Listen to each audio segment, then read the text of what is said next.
হ্যাঁ আর কি আমরা আলোচনা করব, আলোচনা শুনবো।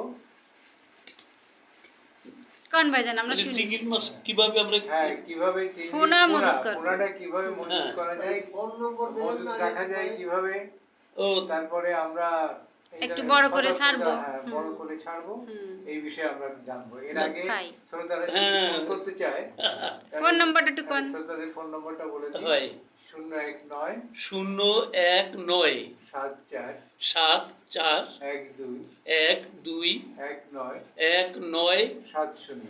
70। আমি আবার বলছি 019 019 74 74 12 12 19 19 70। 70। তা কি বলতেছিলে? বলতেছিলাম যে মোরা কি বলতেছিলে? জি, চিংড়ি মাছ এই যে আমরা চাষ করি, জি চিংড়ি মাছের কি কয় হোয়াইট গোল্ড, হ্যাঁ সাদা সোনা, সাদা সোনা। তাই এটা যদি আমরা ঠিক মতো চাষ না করি তাহলে তো আমরা লাভবান হব না, ঠিক তাই না?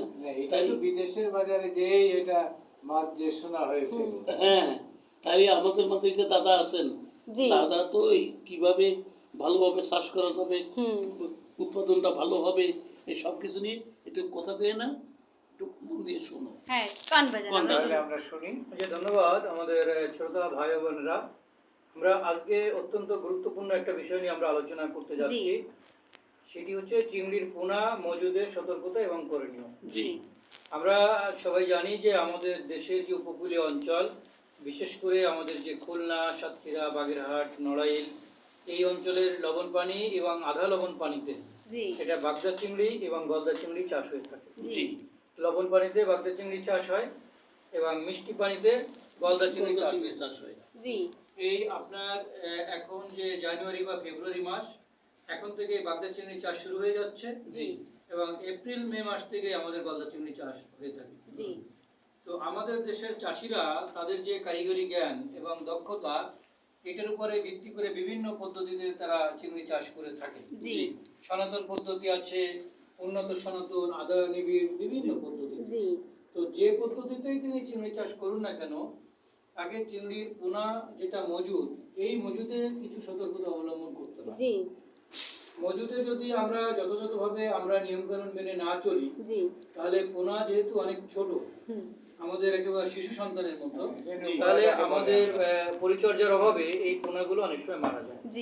অনেক সময় চাষিরা সেটি বুঝতে পারেন না, ফলে তারা আর্থিকভাবে ক্ষতিগ্রস্ত। দিছে পোনা তার অর্ধেকই নেই। হ্যাঁ, হয়তো চাষি চিন্তা করলো যে আমি 10,000 পোনা দিয়েছি, এই অনুযায়ী যে খাবার দিচ্ছে, চেষ্টা করছে, কিন্তু যখন মাছ বিক্রি করলো দেখা যায় যে 2,000 তখন আবার আরেকটা সমস্যা হয়, চিন্তা করে যে পাশের ঘরের যে মালিক উনি আবার মাছ চুরি করে নিয়ে গেল কিনা, বিভিন্ন সমস্যা। হ্যাঁ, এই জন্য আমাদের আসলে পোনা মজুদে বিশেষ সতর্কতা নিতে হবে। এটা খুবই গুরুত্বপূর্ণ। সেটি একটু আমি একেবারে সহজ ভাষায় চাষিরা যাতে বুঝতে পারেন, সেটি হচ্ছে যে প্রথমে আমরা যে পোনাটা কিনবো বিভিন্ন হ্যাচারি থেকে, এই কেনার সময় আমাদের কিছু সতর্কতা অবলম্বন করতে হবে। সেটি হচ্ছে দেখতে হবে যে আমরা এই চিংড়ির পোনাকে আমরা পিএল বলি, পোস্ট লাগি। তো এই পিএলটা রোগ জীবাণু মুক্ত কিনা, এইটা প্রথম আমাদের দেখতে হবে যে এটা রোগ জীবাণু মুক্ত কিনা। বিশেষ করে যদি বাগদার পোনা আমরা কিনি, বাগদাতে বেশ কিছু রোগ জীবাণু ইতিমধ্যে আমাদের দেশে সংক্রমণ ঘটেছে। এই জন্য যখনই এটি হ্যাচারি থেকে কেনা হবে, এটা পরীক্ষা নিরীক্ষা করে দেখতে হবে যে এটি রোগ মুক্ত কিনা। এটা হচ্ছে এটা ল্যাবরেটরিতে পরীক্ষা করা যায়। এবং আমাদের দেশে ইতিমধ্যে বেশ কয়েকটি চিংড়ি হ্যাচারি তৈরি হয়েছে, যেটাকে আমরা বলছি SPF hatchery, specific pathogen free, অর্থাৎ নির্দিষ্ট জীবাণু মুক্ত। এই হ্যাচারি গুলো থেকে যদি আমরা পোনা সংগ্রহ করি, তাহলে আমরা জীবাণু মুক্ত আমরা পোনা পেতে পারবো। এবং আমাদের কোথায় কোথায় এসপিএফ হ্যাচারি আছে, এটি নিকটস্থ মৎস্য অফিসে যোগাযোগ করলে তারা আমাদেরকে সহযোগিতা করবেন।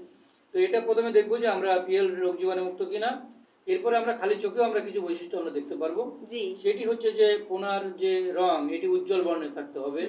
হ্যাঁ, এবং এটি যেন সহজে ছোটাছুটি করতে পারে, এটি আমাদের দেখতে হবে।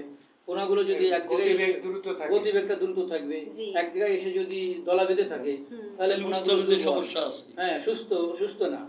আবার যে পাত্রে আমরা পোনাটা পরিবহন করব, আমরা যদি পাত্রে একটু আঙুল দিয়ে টোকা দিই, জি। তাহলে পোনাগুলো কিন্তু খুব ছুটে পালাবে, হ্যাঁ। সুস্থ সবল পোনাগুলো। হ্যাঁ। কিন্তু দুর্বল পোনাগুলো কিন্তু ছুটে পালাবে সেটা না। বলা হবে না। আবার এই যে পোনাগুলো যখন হ্যাচারি থেকে পরিবহন করে আনা হয় যে পলি ব্যাগে, জি। যদি পোনাগুলো দুর্বল হয়ে যায় তাহলে পোনাগুলো ঘুরতে ঘুরতে একেবারে মাঝখানে এসে দলা বেঁধে যায়।